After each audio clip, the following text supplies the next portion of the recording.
Bismillahirrahmanirrahim. Assalamu alaikum. This is me, Tahreem Salim Kasiri. How are you, students? I hope so. You are also fine. Today is your Islamiyat class, आसान इस्लामियात बराए जमात शशुम. ठीक है, तो आज की जो class का जो सेशन है वो सेशन नंबर 4 है आपकी क्लास का. ठीक है, तो क्लास 6 स्टार्ट लेते हैं आपकी रीडिंग से. सबसे पहले मैं आपका जो होमवर्क था वो टैली कराऊंगी. ठीक है, तो हम सबसे पहले चलते हैं इंडेक्स फहरिस्त की तरफ.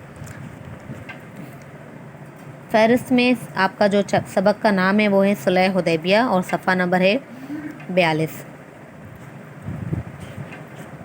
आई होप सो आप लोग को जो होमवर्क मैंने दिया था वो आप लोग करके आए होंगे, तो टैली करते हैं साथ मिलके. और अगर किसी ने नहीं किया था तो कोई बात नहीं, अभी मैं जब टैली करवा रही हूँ तो आप लोग साथ कर लीजिए. सही, सफ़ा नंबर,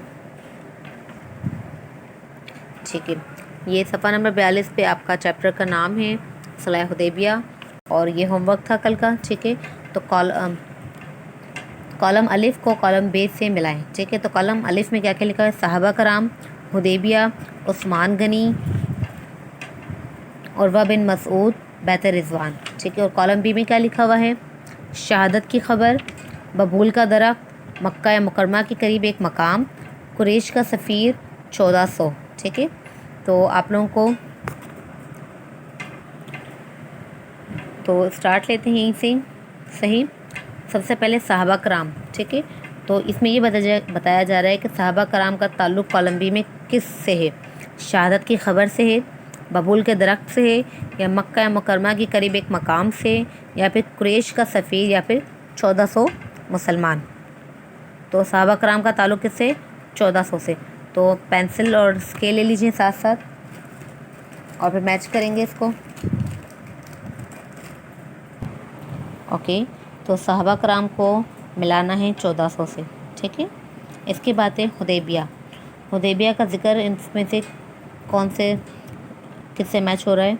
शहादत की ख़बर, बबूल का दरख्त, मक्का मुकरमा के करीब एक मकाम. ठीक है, तो किससे होगा? मक्का मुकरमा के करीब एक मकाम. तो स्केल ले लीजिए आप लोग साथ और उससे मैच करें. ओके, तो ये देखें बिल्कुल इसी तरीके से आपने मैच करना है. हुदैबिया मक्का मुकरमा के करीब एक मकाम है. सही.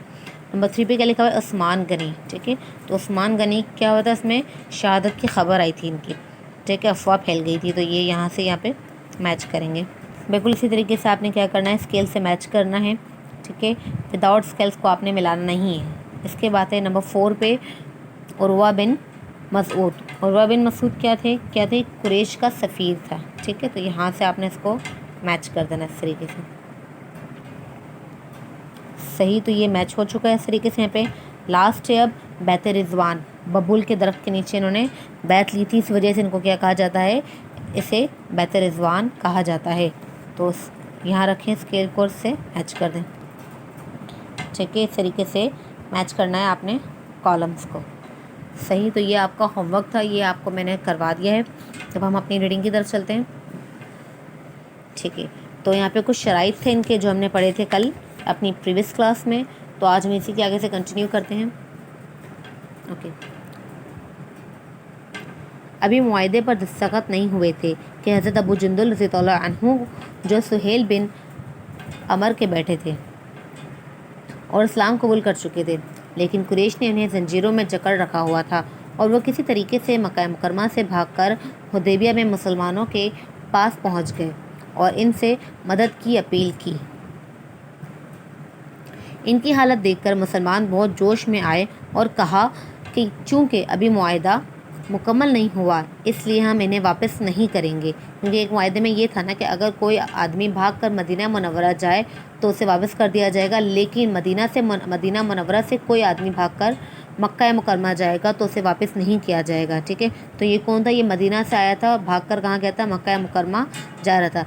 तो तभी लोग जो मुसलमान थे उन्होंने ये कहा था कि अभी जो मुआहदा है ये मुकम्मल नहीं हुआ है, तो इसलिए हम इन्हें वापस नहीं करेंगे. लेकिन कुरैश का इसरार था कि मुआहदे की शर्त के मुताबिक इन्हें वापस किया जाए. ठीक है, लेकिन कुरैश क्या चाहते थे? वो चाह रहे थे कि मुआहदे की शर्त के मुताबिक आप इस शख्स को वापस कर दें.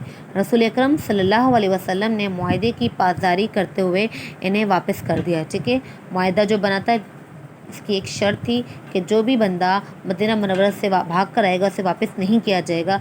तो उन्होंने उस मुआहदे की पासदारी करते हुए उस शख्स को वापस कर दिया. انہیں واپس کر دیا اور یقین فرمایا کہ ابو جندل صبر کرو، اللہ تعالیٰ ضرور تمہاری مدد فرمائے گا، ٹھیک ہے۔ تو یہ بات حضور اکرم صلی اللہ علیہ وسلم نے اس شخص سے کہہ دی کہ تم صبر کرو کیونکہ اللہ تعالیٰ صبر کرنے والوں کے ساتھ ہوتا ہے۔ اب جو شرائط انہوں نے کی تھی ان کے نتائج کیا ہیں یہ آگے بتایا جا رہے ہیں کہ کیا نتائج ہے اس کے۔ صلح حدیبیہ کی شرائط سے بظاہر لگتا تھا کہ جیسے یہ معاہدہ مسلمانوں کے لیے بہت نقصان دہ ہے، لیکن نتیجہ اعتبار سے یہ معاہدہ انتہائی مفید ثابت ہوا اور وسیع پیمانے پر اسلام کی نشر و اشاعت کا ذریعہ بنا، اور اللہ تعالیٰ نے اسے فتح مبین قرار دیا۔ اس کے کچھ نتائج درج ذیل ہیں، ٹھیک ہے۔ شروع میں یہ لگ رہا تھا سب مسلمانوں کو کہ جو ان کے نتائج جو شرائط ہیں اس کا شرائط کیا ہوگا، بظاہر جو شروع میں جو لگ رہے تھے وہ سارے مسلمانوں کے حق میں نہیں لگ رہے تھے، صرف ان کے اس کے نتائج اچھے نہیں لگ رہے تھے، لیکن جیسے ہی وقت گزرا اور ان کو بعد میں پتہ چلا کہ جن کا جو مفید ثابت ہے، جتنے بھی معاہدے ہوئے تھے وہ انتہائی مفید ثابت ہوئے اور وسیع پیمانے پہ اس سے اسلام کی نشر و اشاعت کا ذریعہ بنا، ٹھیک ہے۔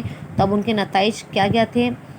پہلا یہ نتیجہ نکلا اس کا کہ فریقین میں جنگ نہ ہونے کی شرط سے مسلمان کو امن کا ماحول حاصل ہوا، اور اسی عرصے میں حضور اکرم صلی اللہ علیہ وسلم نے معتد بادشاہوں کو دعوت خطوط لکھے۔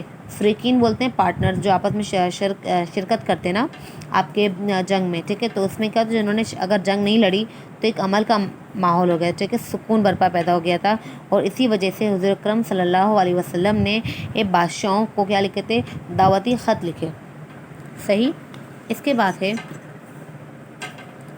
نمبر 2، قریش نے مسلمانوں سے معاہدہ کر کے انہیں اپنے برابر ایک طاقت تسلیم کی، ٹھیک ہے۔ کیا کہتا ہے؟ قریش نے مسلمانوں سے معاہدہ کر کے انہیں اپنے برابر ایک طاقت تسلیم کر لیا۔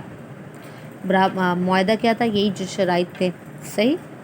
اس کے بعد اس معاہدے سے قریش کی اجارہ داری ختم ہو گئی اور دیگر قبائل کو اختیار مل گیا کہ وہ مسلمان کے ساتھ ملیں یا قریش کے ساتھ، ٹھیک ہے۔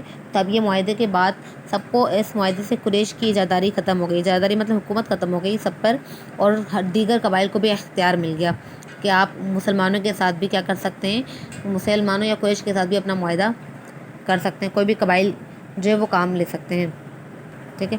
تو کسی بھی قبائل کو موقع مل گیا، مطلب ان کو آزادی مل گئی کہ وہ چاہے وہ مسلمانوں کے ساتھ مل سکتے ہیں یا پھر قریش کے ساتھ۔ اس کے بعد نمبر 4، قریش نے مسلمانوں کو اگلے سال عمرہ کی اجازت دے کر اسلام کو ایک مستقبل مذہب مان لیا، ٹھیک ہے۔ قریش نے کیا کرا کہ اگلے سال عمرہ کی اجازت بھی دے دی مسلمانوں کو اور ایک مستقبل مذہب بھی مان لیا۔ یہ صرف ان شرائط کی بنا پر ہوا ہے سارا۔ آخری شرط، آخری نتائج کیا تھے اس کے؟ اس سے مسلمانوں نے مکہ مکرمہ والوں کے ساتھ میل جول بڑھا دیا اور اسلام کی خوبیاں سن کر بہت سے لوگ دائرہ اسلام میں داخل ہو گئے، ٹھیک ہے۔ تو یہ کیا ہوا کہ جو مکہ مکرمہ والے جو لوگ تھے انہوں نے کیا کر دیا؟ مسلمانوں کے ساتھ اپنا میل جول بڑھا دیا۔ میل جول بڑھانے سے ان کے جو ان کی اسلام کی جو خوبیاں تھیں اسے سن کر جو دوسرے جو لوگ تھے انہوں نے کیا کیا؟ دائرہ اسلام میں داخل ہو گئے، صرف ان کی شرائط کی بنا پر، اور جو شرائط رکھی گئی ان کے نتائج کی بنا پر۔ تو یہ ان کے نتائج نکلے تھے۔ تو آج کی جو آپ کی کلاس تھی وہ یہیں پر تھی، صحیح۔ اگلی جو کلاس میں آپ نے یہ کرنا ہے کہ جو 2 سوال میں نے آپ کو ٹیلی کروائے تھے اس کو یاد کرنا ہے آپ کی اگلی کلاس میں، صحیح۔ اور یہ کالم ہے اسے بھی یاد کرنا ہے۔ تو نیکسٹ کلاس میں ہم لیں گے اس کے کوشچن آنسر کو ہم ٹیلی کریں گے، انہیں پڑھیں گے۔ تب تک کے لیے آپ لوگ اپنا خیال رکھیں۔ اللہ حافظ، take care, C you soon.